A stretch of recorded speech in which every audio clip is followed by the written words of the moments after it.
Hello. Welcome to the GoXP live session on 10 steps to becoming an endodontist. I apologize that we took a couple of extra seconds to really get started. That was because of a little bit of technical difficulties. But now that you guys are all here, let's get started with the concept of 10 steps to becoming an endodentist. All right. I'm Dr. Shrey, and the first thing I want to discuss with you is what exactly do we mean by what is an endodontist?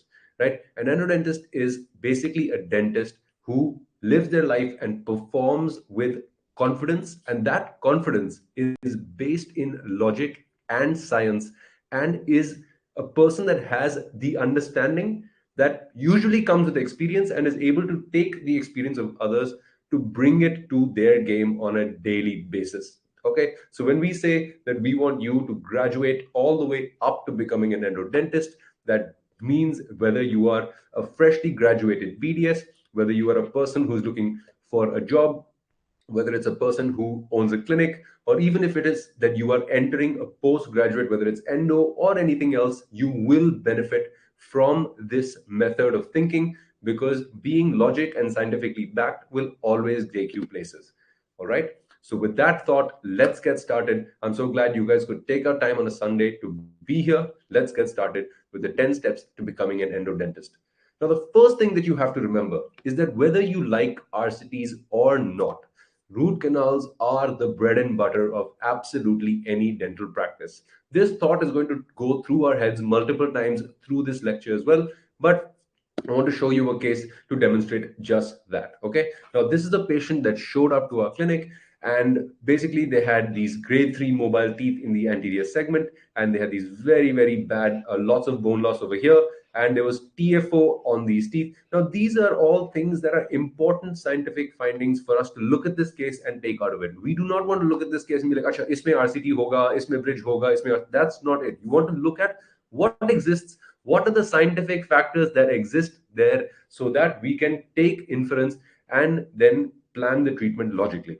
Interestingly, this patient has only 7 days before her son's wedding, so it's really important that we keep everything really tight and quick. So obviously, RCTs are what is going to help us.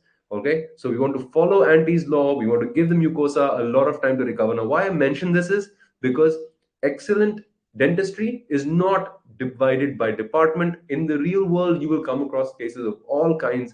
So while you are going to be balancing cosmetics and the patient's demands and other things like that, you also have to remember your endo classes, your prosto classes, your perio, and everything. All right. So what we did in this case is we used RCT as a solid foundation for excellent dentistry. And if you are good at RCTs and if you have the confidence, then you'll be able to deliver results like this, where we've done a couple of RCTs here. You can see that they're all here. We're very confident that even though she has only 7 days till her son's wedding, we can deliver a good looking prosthesis.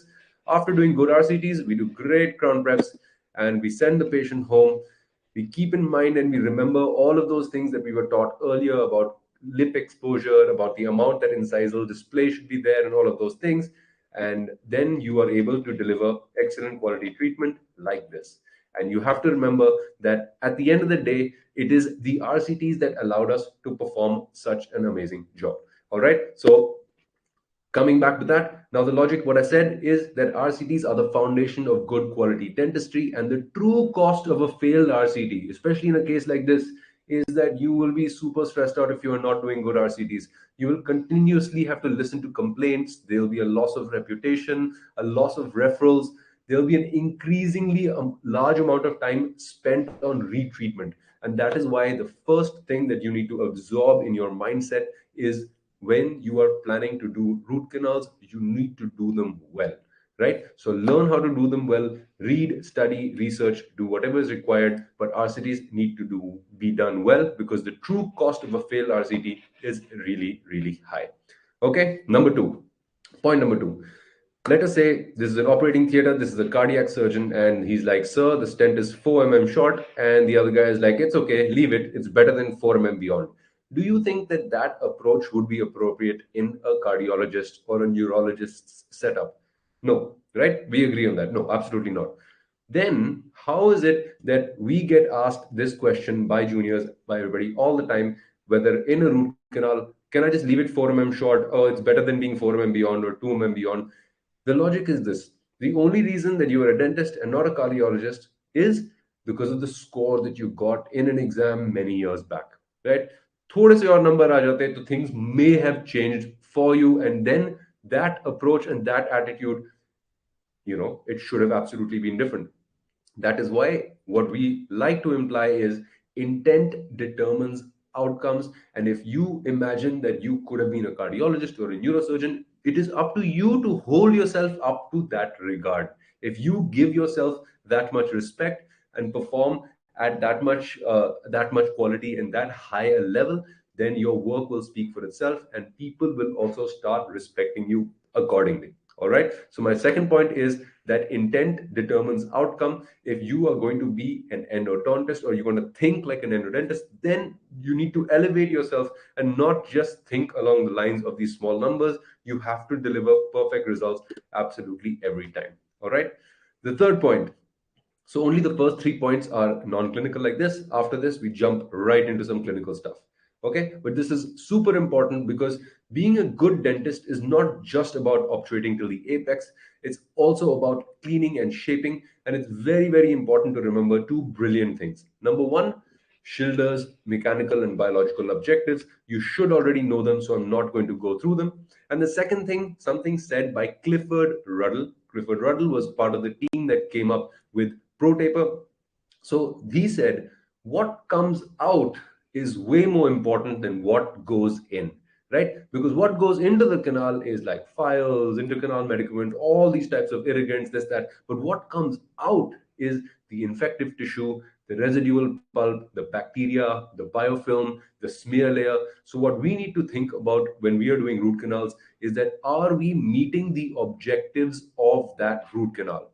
Right? Our objectives should not be just to be able to reach the apex. Our objectives need to be able to meet the objectives of that root canal as a scientific existence of its own, right? And before we get into that, the more important thing that I want to tell you as like a practical aspect, right? Because we talked about being an endodontist is about being able to gain knowledge from other people's experiences as well. So, what I want to share with you is while you might have Schilder's objectives in mind, the patient has the patient's objectives in mind. He wants that the treatment should be, he or she wants the treatment should be painless, right? They want minimum pain, minimum medication, right? They want to have their food objectives. So the PFM, they want to have painless objectives, food objectives, and money objectives. So that is what the patient brings to the table, right? They want painless RCT. They want to be able to eat all kinds of food, and ideally, they want to pay as little as possible, and they want as little time taken as possible. Now, this is what the patient wants, and what you should be supplying in your RCT, and what you should be thinking of as an endodontist is what you want to do is relieve the symptoms. Usually, there is pain, sometimes it's swelling, sometimes it's irritation. But no matter what you're doing, you have to keep in mind what is the chief complaint that brought the patient here, right? Many times I see people, they see a class 2 cavity and they're like, oh, they're like a deep class 2 or a fractured tooth, and they're like, we have to give a crown. But you realize that the patient's objective might have been pain, and they're not really worried about what kind of crown. So if you engage them in a conversation about PFMs and zirconias and EMAX, you will lose their interest, and you will lose the ability to have that patient pay you lots of money and also be a part of your treatment. Okay. Second thing, it is really important to use all the objectives that we talk about to be comfortable and painless so that the patient has a good experience. This is one of the most important things that you will learn, and many of the tips that I deliver in this session as well as in the course Becoming an Endodontist are so that we are able to deliver comfortable treatment, right? It is my opinion that if the patient goes through hell and has like a hugely painful time and really struggles through the treatment, it doesn't matter if you've gone to the apex or not. It is more important that the patient was comfortable and the experience was painless. That is what the patient needs to take home. On the back end, in your mind, you need to obtain Schilder's objectives, absolutely. But from the patient side, you have to perform everything comfortably, quick, and painless, right? And thirdly, RCT, the third part is timeless relief. And why I say that is that just because you were able to do something today, you have to do it in such a way that it lasts a long time, because that is when patients start referring you patients. If you do an amazing root canal today, like say on 2nd of April, maybe you won't hear from the patient for the next 3 months. But once it's been 3 months, 6 months, and the patient has not had any issues, if anybody mentions I need a dentist, they are immediately going to say, send him to Dr. Shrey. I've had a root canal done, and for 6 months, I've just not even thought about that tooth. It's totally normal. That is called timeless relief, right? That is why implants are so popular. That's why people who perform excellent RCTs eventually end up having huge numbers of patients, because people want to refer others to them, because they know that that dentist will meet the objectives of the RCT, which is relieve symptoms, give comfortable painless treatment, and give timeless relief. All right. So with that, let's get started on some of the clinical tips on becoming an endodentist, right? So that you guys can be confident about adopting root canals in your practice. And also the advantages of being good at root canals, right, is not just that you are able to perform root canals. It's also that if you are good at root canals and confidence about root canals, you can definitely get a better salary. You can do more, a wider variety of cases. You can end up saving more teeth and other amazing things like that, which we'll all talk about very soon. Okay, so let's talk about mastering hand filing. Now, there are many people who feel that hand filing is something of the past and hand filing is something that's not required anymore. The fact is this: everything plays a role, right? Just like on our streets, you have massive cars like the Fortuner, it plays a role as well. Then you have small bikes, you have e-rickshaws, everything plays a role. You cannot say that one is better than the other. There are jobs that each one does, and that is why hand filing is super important, right? So in this first video, we're just demonstrating the importance of watch winding motion, a simple motion that you can use to get to the apex. Here you can see the demonstration of that 15 degrees left right jostling that we're doing. Why we do this is that we want this to be our negotiation stroke, right? It's really important. We have negotiation and then we have preparation, which is totally separately. So negotiation is the process by which we take our partially cutting instrument. So this is not a cutting motion, this is a partially cutting motion where it goes apically and it goes till the level that we find a little bit of restriction, and when we do, we can take that out in a cutting stroke, which can either be circumferential filing, which is when you cut sideways, or it can be in a balanced force technique, which is demonstrated in detail somewhere else. But the point that we are trying to make in this short lecture is not to dive deeply into hand filing, but just to demonstrate the importance of performing a really good watch winding motion. So take a look at this. We will use this motion to generally just go gently through apically. We don't really want to be cutting dentine with this. This force that we use is enough to be able to negotiate the pulp chamber and negotiate through the remnants of the pulp. Okay, now here you can see something called as the hybrid motion, where we have watch winding happening there, non-cutting. Here we can see that it is engaging a little bit. As soon as it starts engaging a little bit, we give a tight apical clockwise and then an anti-clockwise motion without, and then pulling the file out, and you can see the debris out at the apex. All right, so that is just a demonstration of the hybrid watch winding motion along with the balanced force technique. You can understand and see this a lot better in our course and in our module on hand filing and mastering hand filing, right? Now, why watch winding motion is really awesome is that it is a non-cutting motion, so we're not worried that it's going to ledge the canal much and all. It helps us plow through the pulpal remnants, because the kind of cutting and the kind of force that we're applying is just enough to get through the pulpal remnants to the apex. It's a pressureless technique, and it has minimum torque, so it's quite safe, and you are very unlikely to break a file in this watch winding motion. Okay, now we don't have time in this video to go through all of these other motions, such as balance force technique, which I have demonstrated in the video with the 20 number file. You have the hybrid filing motion, which combines watch winding as well as the balance force technique. You have circumferential filing, which is something that you must master, because circumferential filing is what gives us the glassy, smooth walls of dentine that we want before obturation, right? Circumferential filing will also help us make sure that our GP is not so tight that it doesn't go to the apex. Circumferential filing will also help us take lots of debris and pulpal remnants out of the tooth. So these are all motions that you need to master if you are going to start becoming an endodontist, and if you are going to start, gaining confidence with your root canals.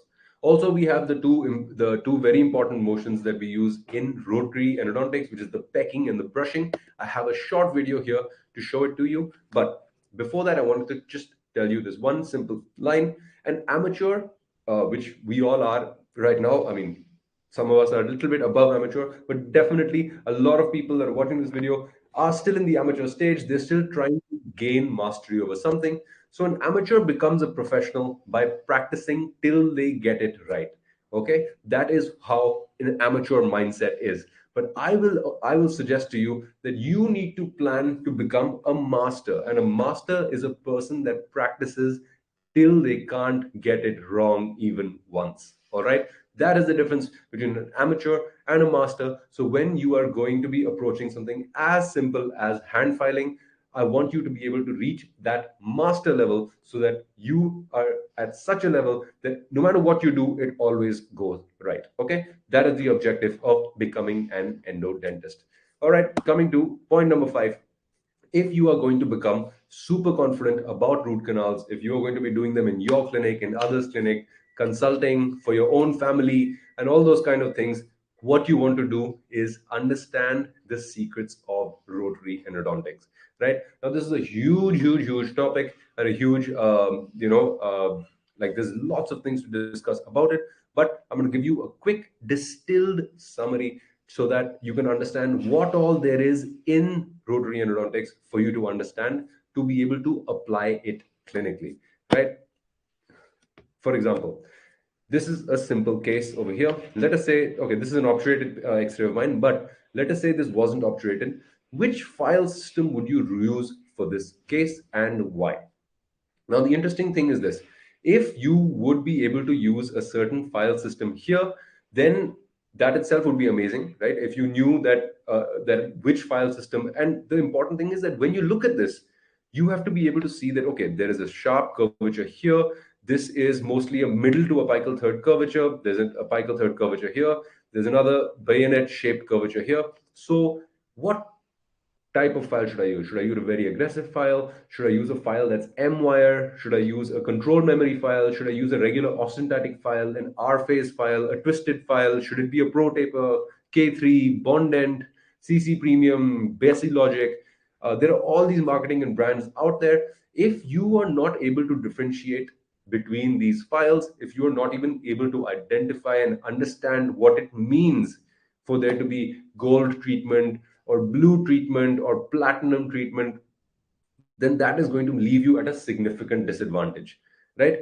It's one thing that you may not be doing very, very curved canals, but it's a totally different thing if you have no idea what each of these terms mean, right? So one of the things that you should try to do when you start getting into endodontics is, in order to be able to master endodontics, you need to be able to understand all this confusing nomenclature, like what does it mean to have a system with a high rake angle over the low rake angle? Why do we want a square cross section over a triangular cross section? What, how does it work with a rectangular cross section or a rhomboidal cross section? Like, what exactly is the difference? Why should you be paying a certain amount for a certain file? These are the questions that you need to be able to answer for yourself. And when you are able to answer these questions, then you will gain a totally different kind of confidence altogether. And that is the confidence that we want when we talk about becoming an endodontist, right? So some of the things that you will want to master in rotary endodontics, and some of the things that you can master through our Becoming an Endo-Dentist course, are understanding what is tip and what is taper. Now, I'm just going to help you guys out with this. I don't want to just leave everything dangling. It's very easy to look at a file and to recognize what its size and shape is. Why? Because the color, firstly, will tell you the size, just like it does in the regular ISO classifications of hand files as well. You will have 15, 20, 25, 30. Absolutely the same. If you have a green one, it'll be 35. You can just close your eyes and understand that whenever there is a color on that file, that band of color on the file will tell you what the apical tip size is. All right. Then Most file systems will come in these fixed tapers, which is 2, 4, 6, and 8. There are some will come in a 5% taper, some will come in as a 7% taper, but most, at least the things that you should be using initially, will come in these tapers. And you will notice that whenever you have an unband, can you see these bands here? So these bands will usually represent tapers, right? So when you have K files or when you have Pathfinder files, you will usually have them without a band altogether, which represents a 2% taper, right? These are very narrow files. Whenever you have a rotary file that has a single band, it is usually a 4% taper. And whenever you have one with two bands like this, it is a 6% taper. So now next time when you're in a clinic and you see some rotary files lying there, try and pick one up, and just by looking at the file and without asking anybody, try and tell yourself what is the measurements of that file. Is it a 21 or a 25 file? You should be able to look at it and tell. You should not have to measure it. Okay. The trick is this, that a 25 file will have many more markings because it'll have the 18, the 20, the 22, and the 25 markings on that as well. So when those are missing, then you know it's a 21 file, right? Secondly, let us say it is blue. Okay, so you blue, you know it is a 30 number tip. And then let us say that blue has only one stripe across it, that is a stripe like this. So in that case, you know that it is a 21 30 tip 4% file. And that should tell you where that file can be used. Okay, and that means then you should be able to correlate that with the amount of curvature to know which file you should use. Okay, now just because we are on this, I'll just take 2 more minutes to tell you about the rest of these slides. Of course, if you want to understand these concepts in complete detail, you must check out the course. We have an entire module just on on understanding rotary endodontics, right? So we have high rake angle and low rake angle. These high rake angle files will have a 90-degree angle, and here it will be 60, right? So 90 is greater than 60, so this is considered a high rake angle. High rake angles will mean that there is more bulk. Here you can see it's much fatter, there's more bulk versus this. So when there's more bulk, you'll have a strong edge, but it'll cut slowly, right? And when you have these sharp ones, they will not be as strong, but they will cut really fast. Okay, and that's what makes up the difference. You have these usually in the shapers and these designs usually in the finishers. You'll have active systems will have things like this, which will cut faster, and they will have slightly better tactile sensation, and they can go past the apex more. They have a less contact with the walls, so they cut more aggressively. That is what these low rake angle aggressive systems such as Pro Taper do. And then this high rake angle is used in more passive systems such as the K3 and the K3XF systems, which are known to be passive and slow and really good systems if you want to just start off your endodontic journey. These days, they're not so available. I don't recommend them. You can totally try out the CC Premium or the Bondent files. They're really good for early, people who are early on. All right. Now, number 6, you must also understand the principles of rotary endodontics. You must understand cyclic fatigue, tape, taper, active cutting edges, passive cutting edges, as well as all the various designs and all the various motions that are involved with performing rotary endodontics. Right? In this short video, I've just tried to demonstrate some of these motions. Here you can see we're doing the finishing of the circumferential motion, and take a look at all that debris and take a look at the location of that debris. Okay. Now, as this video plays again, I want you to look at three things. Number one, look at the shaping motion, which is the pecking and the brushing motion, which doesn't really have an apical pressure. And the reason that it doesn't have an apical pressure is that the apical pressure is taken care of by the hand filing, right? So first you do your hand filing, you make sure that this red file, which is a 25, you can see that this has so many markings. So this is a 25 25 tip, and this has two bands. One band is inside, one band is outside. So this is a 25 6% file. Looking at this edge file design here, I can tell that this is the CC Premium by Bondent. That's the file that we're using here, right? So take a look like this. All right, you have this file going in.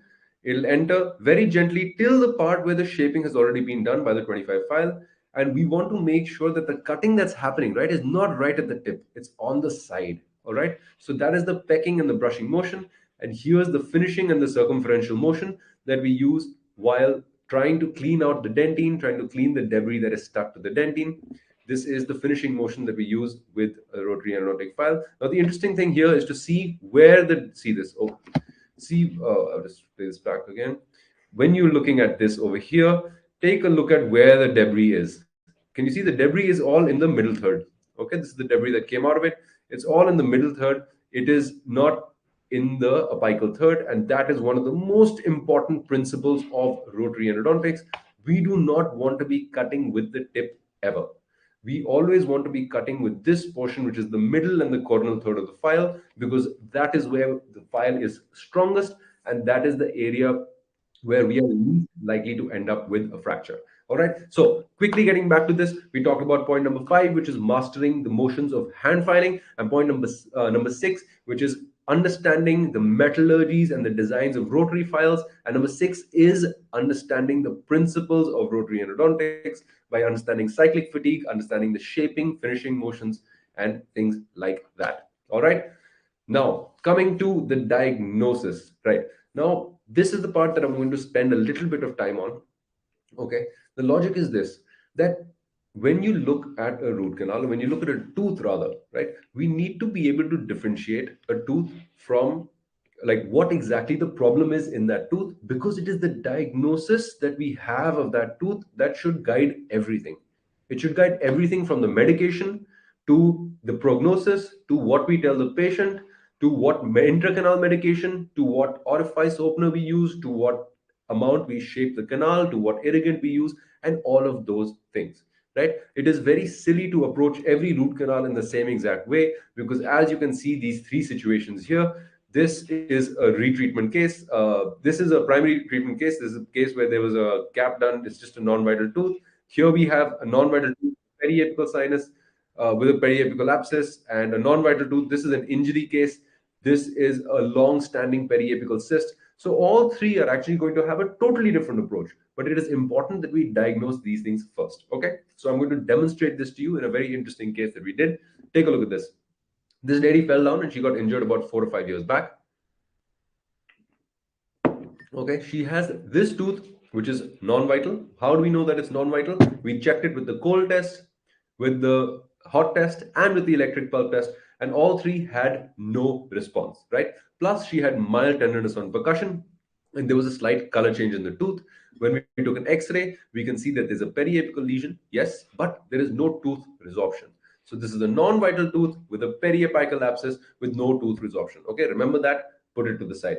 Second, here we have a tooth where a very terrible access opening has been tried, and obviously they have not reached the apex. Here we can see that this is a non-vital tooth with a periapical abscess with tooth resorption and bone resorption plus a draining sinus. Now that changes things. That means the medicaments that go into this tooth might be a little bit different from what go into this. An apex locator might work on this, but will not work on this as well because there is root resorption and other things like that. And this one is a tooth that is actually the cause for which she showed up. She's started having a huge amount of pain in this tooth. And this is a case of irreversible pulpitis with no periapical lesion, which means that this is a vital tooth, right? So now a vital tooth is right next to a tooth with a draining sinus and is right next to a tooth with a periapical abscess. Let us see how we handle all these three teeth separately. Okay, so the first thing is this: because we have been able to diagnose all of these things, we know that the apex locator is going to pick up the working width totally differently. Now, if these words don't mean much to you and you're not able to figure out what is working width and other things like that, don't worry about it right now. It is in our course on apex locators as well as respecting the apex. So it is something that you can check out and you will find interesting. All right. So take a look at this. This tooth has no root blunting, and that is why a 25 number file is able to bind at the apex. So when we're putting it to the apex using the apex locator, it is telling us the 25 file is going to the apex. In this case, we felt that the apex locator was giving us reading way up high over here near where I've written 35.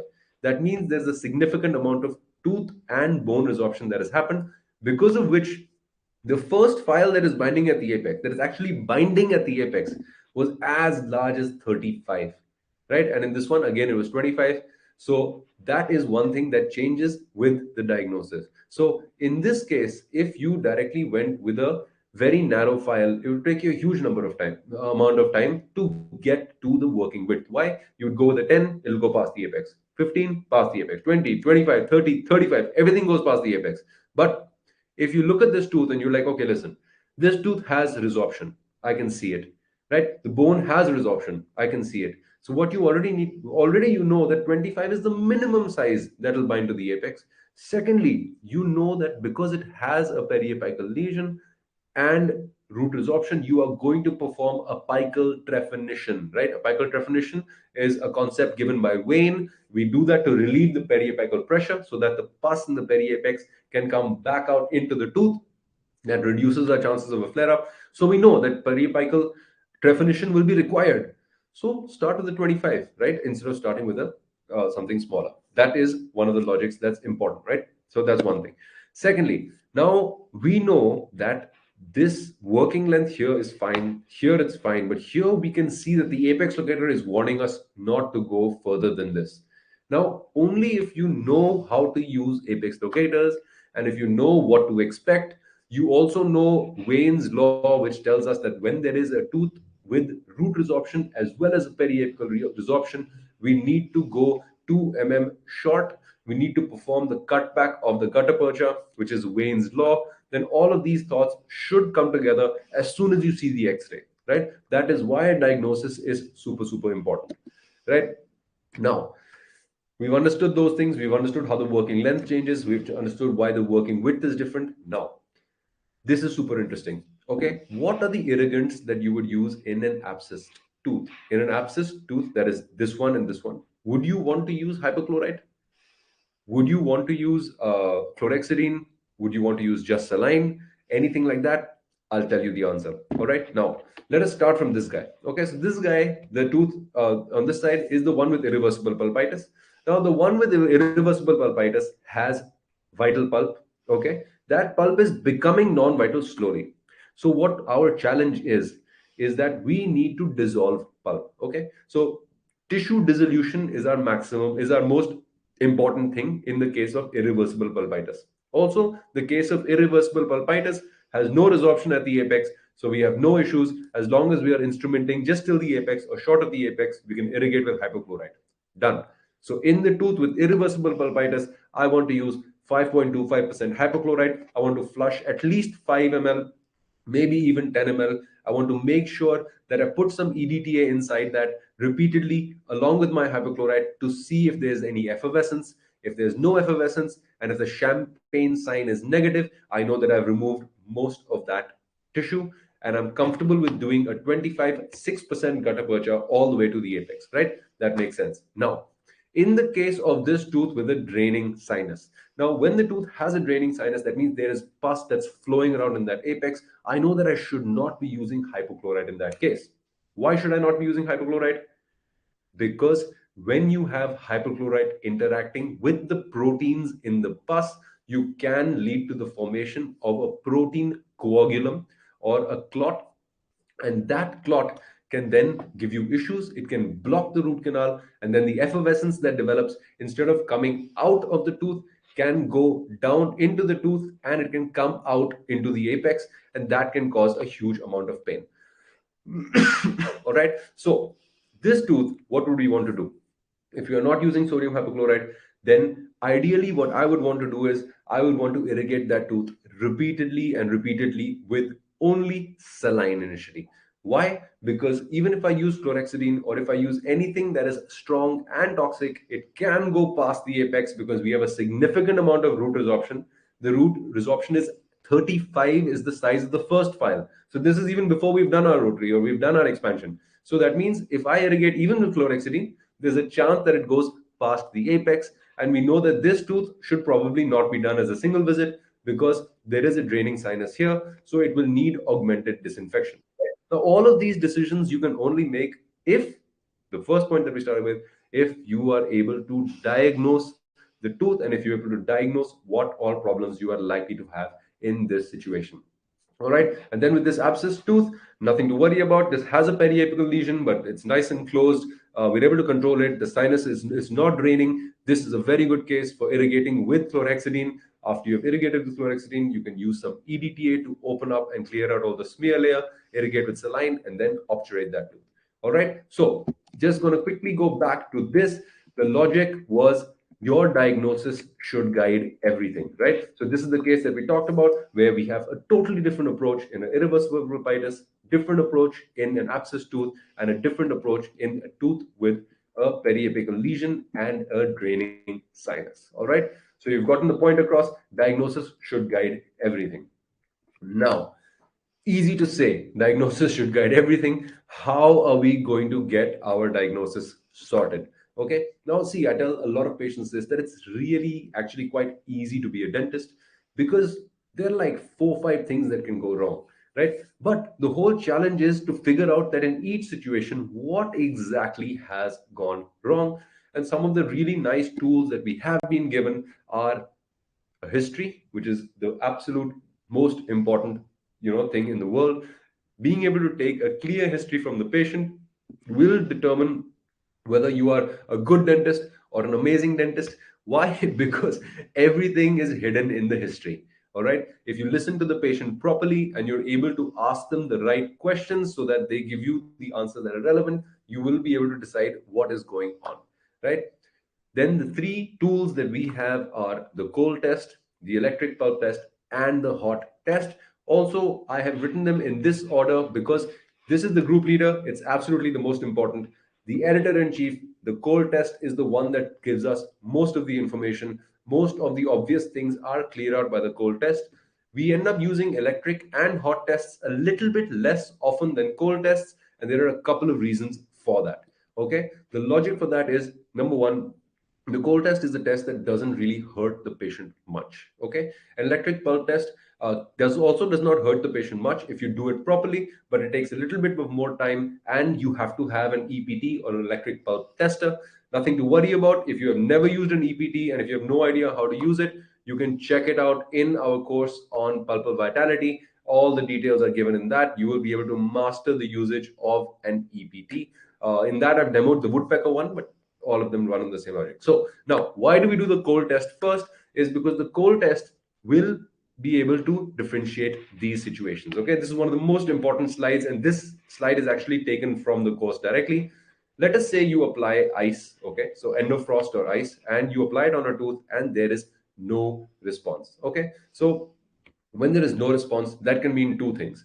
Either that tooth is non-vital, all right, that means it does not have any nerves, and if it comes back as non-vital, then you need to confirm that. All right, and in the case that it is non-vital, you can try with an EPT or with a hot test to correlate clinically. Basically, what you want to do is you want to either stimulate the hydrodynamic aspect, which is the thing that we use with the cold and the hot, or you need to use EPT to have nerve conduction to be able to see if that tooth is vital and the cold is giving a false response. But many teeth give no response on cold, which can be normal, especially in thicker teeth like canines and first molars. Sometimes, if there's no pathology in those teeth, you have a normal tooth or a no response. Okay. Let's say you have a quick onset, short lasting pain. That usually infers reversible pulpitis, in which case you can go ahead for a restoration. In the case that there is severe pain, so severe pain in a cold test, which is severe pain that lasts for longer than 5 seconds, is a sign of early irreversible pulpitis. Now, that is interesting because early irreversible pulpitis, we know that our objective when we are treating irreversible pulpitis is tissue dissolution, which means that we need to use hypochlorite in large quantities, because if we leave tissue behind, then that is going to fail over time. Right? We know that the apical most part is not yet infected. So when we do give LA, there is a chance that that apical part does not get anesthetized fully. So you might have to use your intrapulpal blocks. Now, I know it sounds like a lot of information for one small 45-minute or 1 hour lecture, but trust me, everything is in the modules. You will be able to read it out and understand it whenever you sign up for it. Okay. Also, if you have severe pain, irreversible pulpitis, then we know that we can do a single visit. That's super important. If you have this no response on a non-vital tooth, then I might not do a single visit on that tooth, right? Because we're not sure that maybe it's non-vital and maybe it's infected. And doing a single visit means that E. faecalis will come back and cause, will need retreatment later. So these are the important tools that you have to pick up from your testing. Okay. And in the case that you have relief in existing pain with a cold test, congratulations. That means you have a case with proper late stage irreversible pulpitis, or a necrotic pulp, or an abscess, or a possible hot tooth. So that changes your plan altogether. These are situations where if you are trained and if you know what to do, you can absolutely give intrapulpal, do all of those things. Otherwise, this might be a case that you want to call an endodontist for, because it's the kind of case that the patient doesn't always have an amazing time with. Okay. So in this segment, we talked about how diagnosis guides everything, and how your eyes inside the root canal are actually the cold, hot, and electric tests, something that you need to be really comfortable with so that you are able to figure out what exactly the diagnosis is. All right. Now, good tools make a good surgeon. Like, this is super, super important. As you start your endodontic surgery, I believe that it is super important for you to start with amazing equipment. I'll tell you why. Okay. If I am doing a root canal, even with some really average files and some very average x-rays and some very average mirrors, I have done 8,000, 9,000 RCTs. Okay. So it doesn't matter to me so much what tools I'm using. But if you have only done like 10, 15, 20, 100, 200 RCTs, it's really important for you to use really, really good tools to be able to come close to the level at which other people are doing RCTs. Am I right? So even though people think that what they should do is right now just start with Chinese instruments and then slowly upgrade as they become better, I think it's the other way. I think that you should start with amazing instruments now, and then later you will be able to manage with everything, right? That's how it should be. Like, if you decide to drive, if you are able to ride a bullet, then you'll be able to drive a scooty, right? And that's how it makes sense. And ideally, use good tools. Now, what are these good tools that I'm talking about? This is the most important thing, and one of my favorite things is being able to use a front facing mirrors. Now, front facing mirrors are a lot more expensive, but they will give you a single unified image, and the reflectance of a front facing mirror is 99%. That means it is almost 10 times brighter. The image that you see in this mirror is almost 10 times brighter than the image that you will see in a regular mirror. So don't try and save that 150, 200 rupees. Only use front facing mirrors. My clinic has only front facing mirrors. Okay. So it's an investment that you must make. It doesn't matter how little money you make or whatever, or whether the clinic that you work at does not have front facing mirrors. You should carry your own front facing mirrors. It will change your life. The visibility is incredible. You will find canals a lot easier, right? Some of the other essentials are an apex locator. So if you don't know how to use it, you should learn a DG16. A DG16 is this probe right here. It has a very sharp, this is for the anterior region and this is for the posterior. It gives you good access for you to be able to locate canals, right? You should have a good quality endo block, and I always recommend an endo block is something that you can have for 6, 10, 15 years in one shot itself. So buy a good one. Okay, you cannot have a inaccuracy over here. You'll mess up your root canals. It's not a good idea. All right, you should have an original pro taper hand, number 10 file, Gates Glidden, endomotor, and I'm not going to discuss rotary over here, but hand pro taper or anything that's in that shape of a rotary hand pro taper is very, very important. You are going to hear more about it in our next live session, because that's something that I really want to talk to you and promote, because it is very, very useful and it will transform your lives. All right. The last thing in this is an eroder. Don't buy Chinese eroters that vibrate, because they make lots of sound, they don't have proper cooling, and the patient will have a poorer experience. It's much better to buy a reputed eroter, even though you feel like, oh, it's early on. See, when it's early on, now you'll be making a lot of other mistakes. So at least the tools that you're using, make sure that they are not depreciating your reputation. Okay, that's my logic. So spend in the right direction. And number 10, all right, try not to find yourself in this situation where at 10:15 you're wondering how to negotiate a curved canal, and at 10:45 you are asking how to retrieve a broken file, right? It is really important that you spend your time learning now and earning later. Okay? That's what I'm trying to summarize this entire thing with.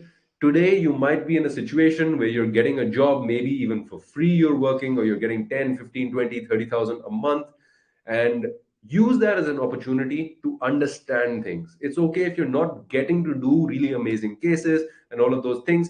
Try to understand what all you can, extract as much diagnostic information as you can, gain experience, use all kinds of permutations, combinations, follow the protocols really well. And if you do follow the protocols really well, and these protocols have been set down by dentists hundreds of years back, then slowly you will start growing your name. As you start growing your name, you will start slowly growing your bank. And what I want to mention to you is that right now, you might start at a situation where you make, 10, 20,000, let's say 20,000 a month. Trust me, if you go slow and steady, you will come to that time where you're making over a lakh a day.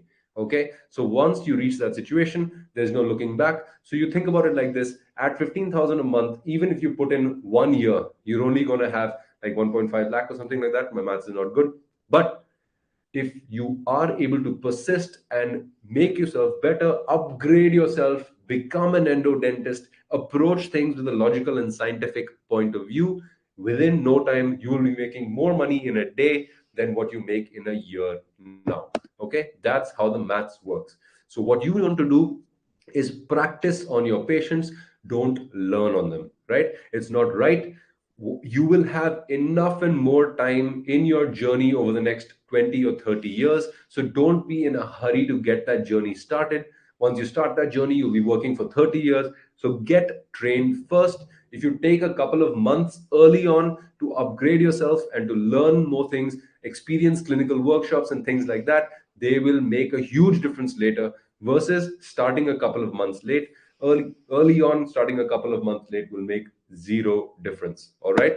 So also, it's very important to note, especially early on, when you have things that go wrong, the criticism that you get when things go wrong is much, much, much more than the congratulations that you will get when things go right. Okay. So even if you feel like, this is known as rule, where you have, even though 80% of the time you're doing an amazing job, that 20% of the time that you are messing up will consume 80% of your mind space. So try and reduce that. Try and reduce the amount of things that go wrong.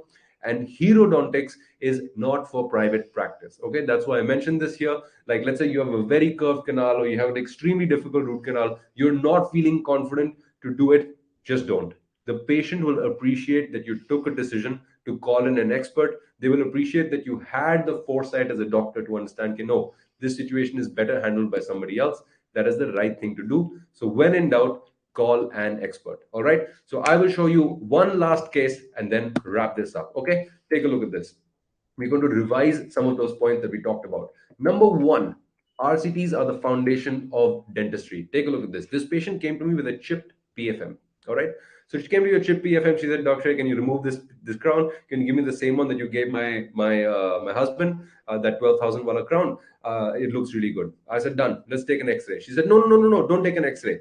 I said, "Madam, remember, RCTs are the foundations of dentistry. RCTs are the foundations of dentistry." And she said, "Okay, take an X-ray." So we took an X-ray and we found that this is what was there inside. We had a huge over obturation, and this is the obturation that was done. And obviously, the dentist that had done this obturation did not remember the Schilder's objectives, and that is why it is in this situation now. Right now, what do you think the patient thinks of that dentist after seeing this X-ray? Yeah, crazy, right? Then what we did after that is we used hand filing, because hand filing has a very important role. So remember our point number four, hand filing. So we used hand filing to remove all of that files, all of the stuff. So hand filing has a supporting role. It is very, very useful. And this is the kind of situation where rotary is not really useful. Now, we want to look at this and we want to see more. Right now we know that there's a massive periapical lesion. We know that we might have to plan surgery. So now look at it very detailed. So this gingiva is thick. We love it. Thick gingiva, it'll probably heal well. We can go ahead for a surgery. It is non-inflamed. Now, because it is thick, non-inflamed gingiva, I know that I can give a marginal or a crestal incision and things should be fine. There is a decent chance for a good post-operative result. Also, we have a sinus opening here, so we have to be a little bit careful about that sinus opening, because it'll have to have a membrane or something placed here. Otherwise, the bone graft will leak and can get infected. Okay, so these are all the diagnostics that you need to do beforehand, right? We don't need to do vitality and stuff in this case, but this is where to demonstrate why diagnostics are super important. Okay, another thing about diagnostics, we checked the exudate that was coming out and we found there is actinomyces. Actinomyces, crazy. About 1 to 2% of retreatment cases are caused by actinomyces. We know that actinomyces is very, very susceptible to penicillin. So we know what medicines we are going to be giving her after. Even though in a case like this, I might have given clindamycin generally, but this looks like a case that we can treat with plain augmentin. So that also helps us out. Now, here, in the case that you are faced with a case like this, I would recommend you call in an expert. Why? Because an expert will sometimes deliver incredible results. Okay. So here, what we did is we used a modified papilla preservation flap. This is the kind of flap that you would only know if the guy is a periodontist, or if he's an endodontist, someone like me who's done plenty of periapical surgeries, and some of my very good friends were periodontists. So we have learned from them. But if you call in an expert, you get amazing results, and this is what it looks like. Okay. Now, coming to the other point that we learned, what comes out is more important than what goes in. So what comes out is we have removed all the granulation tissue here. We can see this massive resorbed apex. We can see that there's huge amounts of bone loss. Apical size is massive, so you can forget lateral compaction. This is what it looks like. Look at this beautiful flap with the papillas intact that's been raised. Okay, this is what it looks like. Number seven, good tools make a good surgeon. Remember that we talked about that. So here we have the tools are actually the biomaterials that we're using here. We've performed hemostasis. We have used laser to perform the hemostasis. We have used laser to actually even remove all the granulation tissue. We have used MTA Angelus retrofill. Little bit expensive, but absolutely worth it. Here you can see we're just packing the MTA in. Okay, I'll just fast forward this. Okay, that's it. And this is the bone graft. Okay, bone graft is placed nicely. Here we have checked the vascularization. Then I think we placed the membrane and we sutured it nicely, and that is what it looks like, right? Obturations define outcomes. We have a bone graft, we have biopsy obturation, we have MTA Angelus apical plug. Things are looking great, and this is what it looks like, right?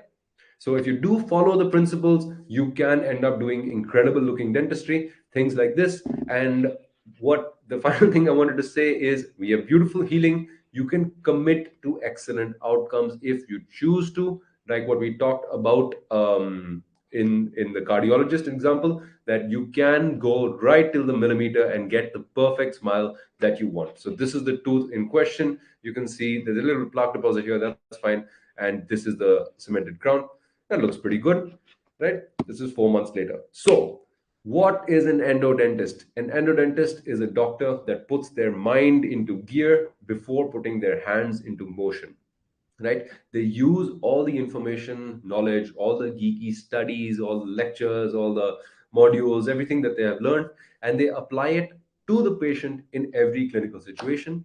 They use diagnostics, they use all the tools available, they upgrade themselves to use all the tools so that they are able to gain confidence and feel like a superstar when they are getting involved with dentistry. All right. With that, I want to say check out the Becoming an Endodontist app on the BDS to MDS app. You will have all of these really cool modules that will help you master rotary endodontics. They'll help you figure out how to do apical gauging, how to check for tug back, how to irrigate in various situations, and all of that stuff.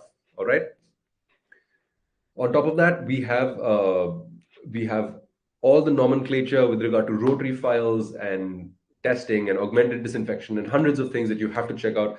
Also, there are some very cool secret modules that we have included, which are basically things that only endodontists do, and that is what makes them outperform. Right? That's what makes it where an endodontist is able to achieve results like having sealer penetrate into lateral canals and stuff when other people are not. And a lot of those tips and tricks are included, such as sinus tracing, manual dynamic activation, using lasers if you have access to one, using pips, doing intracanal augmented irrigation with hypochlorite, and even a lot of tools that like manual dynamic activation that don't need anything extra at all, right? So I'd urge you to check that out.